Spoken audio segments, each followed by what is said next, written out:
Depending on the character's roles, some liberties to keep the plot moving are unrealistic. What I'm focused on is learned behavior, something you see over time. That is why I like series, because it starts to develop a character into a person and it constrains the writer into how the character can react. If you violate the spirit of the character, then you soon will find interest in the books will disappear. While the thoughts are inspired by the book, it does not imply the writer intended to inspire the thoughts I have. Part 2. Gay rights from the conservative point of view. I understand the other side as well. The problem with the title marriage. It is both government and religious. Government must treat all equal, but religion is not constrained, and in the United States, government is limited. Then there's the individual rights, which it has no rights to limit. However, since the civil rights laws were passed when Supreme Court decides government has no right to a say in private lives, the civil rights laws then grants the government and courts the rights to make sure individuals and private organizations cannot discriminate. This is at odds with the Constitution, whose sole function is to limit what government can do, and so we have schizophrenia. The last thing the founders wanted was a government to be so powerful that free will was thrown out the window. They had left Europe for exactly that reason. They wanted freedom of religion and free expression. Yes, they were Christian, but they understood the problems in Europe was because the church and kings could force the will of a few on all. A one-size-fits-all moral code cannot lead to harmony in society. So, if that's the case, why does the Supreme Court seem to be the cause of all this? Answer is twofold. Conservatives have tried to pass laws that try and force a moral code on all. They would call it Christian and use as argument that the founders were Christian. So, this is a Christian nation. The founders were Christian, but they never intended the United States as a Christian nation.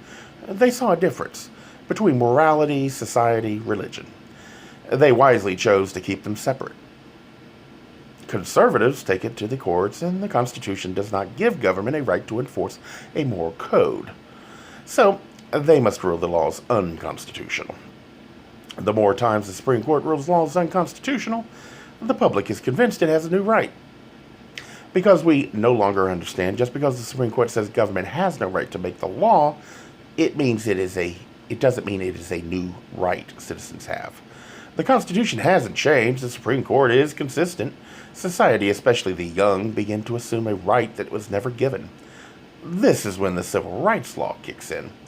It allows laws to be used to repress free will based on the majority belief on what is discrimination. So if Constitution is not allowed to give government the right to repress free will, how is it constitutional? Because in the 1960s we faced a crisis, and the Warren Burger Supreme Court struggled on what to do. They knew the Constitution did not allow government to do this, but that the only path to address it was amendments. The frustration in society made it unlikely to wait while an amendment worked its way through. Let alone the ones that could vote would hardly be willing to support it. The Constitution said in the Articles of the People.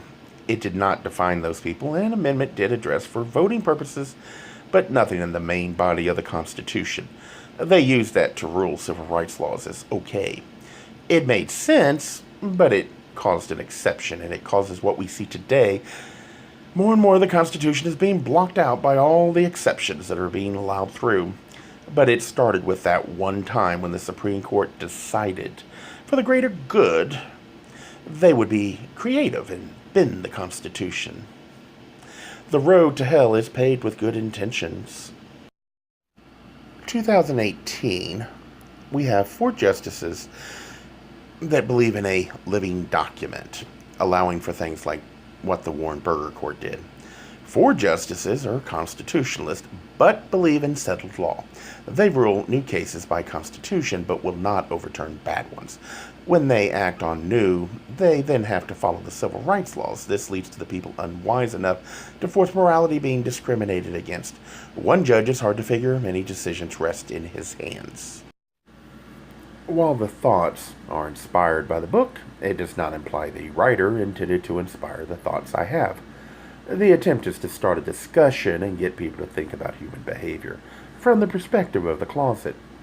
How this might lead to problems that make friends or partners or even business relationships difficult. I can understand why some would dismiss this effort. I find reminders in how the characters behave with memories of my own experiences and then explore that aspect. It's meant to start people to think. It is not meant to imply I am right. If you do not share the ideals with others, then how will you know if you're right? When talking, the focus should be on challenging and exposing your ideals, not in changing other opinions. That would only lead to frustration, since the only person you can change is yourself.